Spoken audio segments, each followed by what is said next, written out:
Halo Sobat Driver, gimana semua kabarnya hari ini? Insya Allah pada baik ya.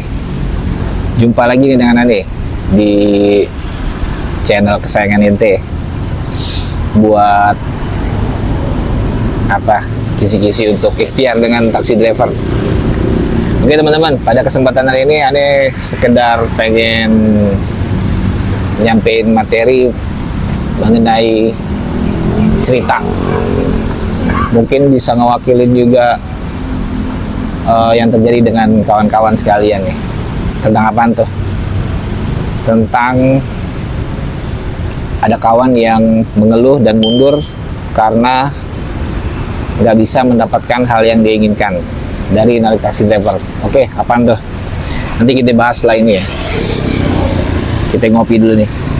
Oke. Jangan kemana-mana nih. Yang belum subscribe, di subscribe ya.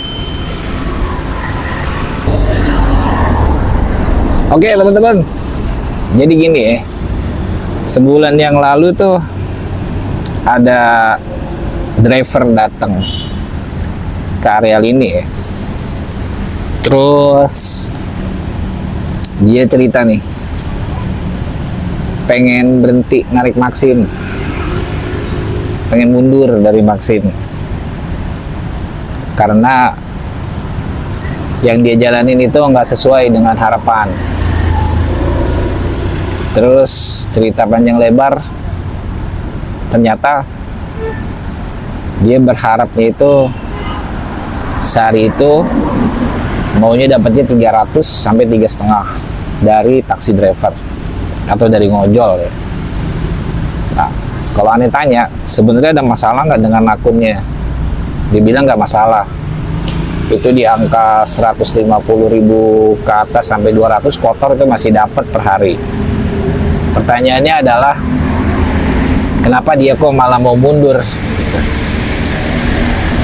Dan terjadi apa ya, saling ngasih masuk pendapat, terutama saya ya, ngasih pendapat. Jadi gini, sekarang kita breakdown dulu teman-teman. Kalau kita ngojol atau cari uang sehari maunya 300 sampai 3,5, berarti logisnya kalau kita kali 30, artinya penghasilan kalian itu di kisaran 10 juta sampai 12 juta.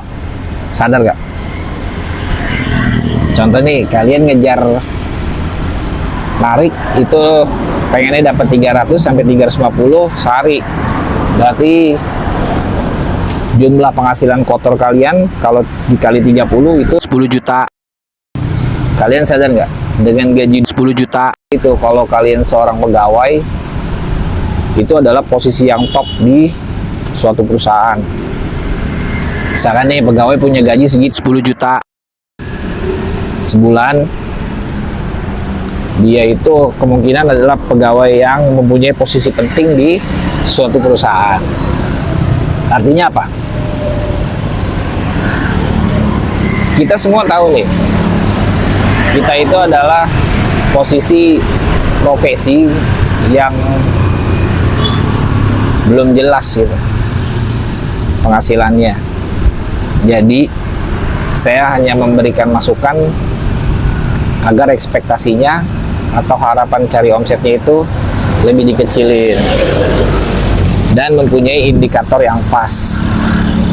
Maksudnya kita ngojek turun ke jalan itu harus ada indikator yang pas yang jadi acuan kita. Di beberapa pertemuan yang sebelumnya saya infokan tuh, kalau acuan itu adalah ada dua ya.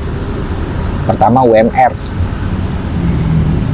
Kita lihat nih UMR di daerah kita nih itu berapa. Kalian breakdown. Contoh yang terjadi sama saya nih. Kalau di setiap left on bid saya kan ada angka ini kan, 170 dan 150 atau 200. Kenapa seperti itu? Nah, karena UMR di Jakarta 5, sekian, kalau dibagi 30 muncullah angka 170. Nah, itu adalah indikator pertama yang harus saya kejar.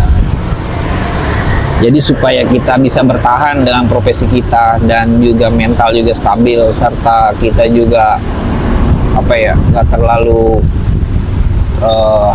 tidak menerima kenyataan gitu, kita turunkan ekspektasi kita.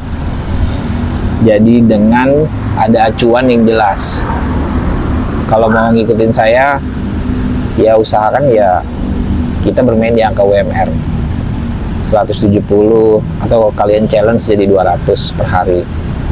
Bisa nggak bang kira-kira itu bisa didapat? Bisa, semua udah saya jabarin semua cara-caranya dan teknisnya, semua video terkait untuk mendapatkan hal itu. Oke, terus gimana tuh bang logikanya? Abang bilang nyari 170 sehari atau 200, apa cukup buat hidup? Oke, kalau bahas itu Anda lanjutin setelah berikut ini. Jadi jangan kemana-mana, yang belum subscribe di subscribe. Ini kita bahas tentang logisnya dan apa dasar perhitungannya. Oke, jangan kemana-mana ya, tetap di stay di channel ini. Oke sobat driver, kita lanjutin. Jadi begini, dasar hitungannya atau logisnya adalah, misalkan nih di UMR di daerah saya nih, saya ambil contoh daerah Jakarta gitu kan, 5,1 juta ya. Kalau saya bagi itu berarti bagi 30 full narik ya, itu jadi 170 per hari. Kotor nih, kita bicara kotor.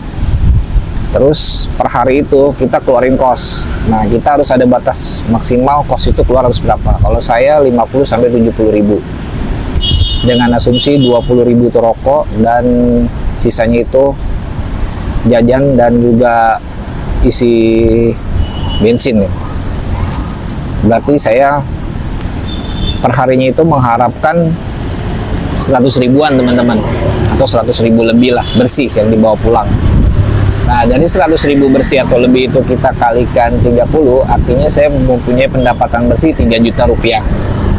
Timbullah pertanyaan, gimana mau dibandingin sama yang gaji UMR bang? Kalau misalkan sebulan aja bisa ngasilinnya bersihnya 3 juta. Oke, jadi gini, taruhlah kalian itu pegawai yang bergaji UMR ya. Di luar bonus hanya gaji UMR. Punya gaji 5,1 nih, sama seperti yang saya kejar gitu. Di akhir bulan, di saat tanggal gajian, entah tanggal 28, entah tanggal 30, atau tanggal 1,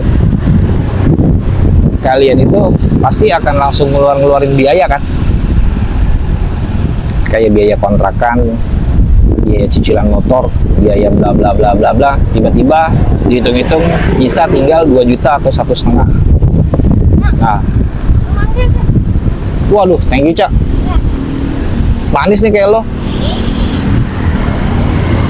Lumayan teman-teman, dikasih mangga deh sama Mpo Ica. Bentar. Jadi gitu ya, aneh ulangin nih. Kalian bergaji 5,1. Di saat tanggal gajian dikeluarin deh tuh semuanya, bersih-bersih kalian pegang itu paling 2 juta sampai 1,5. Syukur-syukur kalau nggak ada banyak niat ya bisa lebih. Nah, artinya kita mempunyai kemiripan kalau kalian punya dasar indikator yang jelas. Kita nih atau saya contohnya mengejar 170, dalam akhir bulan itu bisa menghasilkan 5,1 atau 4,5 sampai 5,1. Dengan asumsi bersih saya bisa menerima 2,5 juta atau 3 juta. Artinya kan sama gaji pegawai yang sudah saya jelaskan tadi. Nah, terus gimana bang? Dari gaji bersih itu yang kita dapetin, kalian atur buat kontrakan berapa dan buat kejalanin hidup berapa. Jadi itu ya. Nah, jadi balik lagi nih, kenapa banyak driver Maxim khususnya atau ojol yang mengundurkan diri atau nggak sanggup? Karena nggak punya mindset dasar berapa yang harus dikejar perharinya. Bang, gue mau nyari 300, gue mau nyari 3,5, gue mau nyari 2,5, wajar, nggak apa-apa, fine.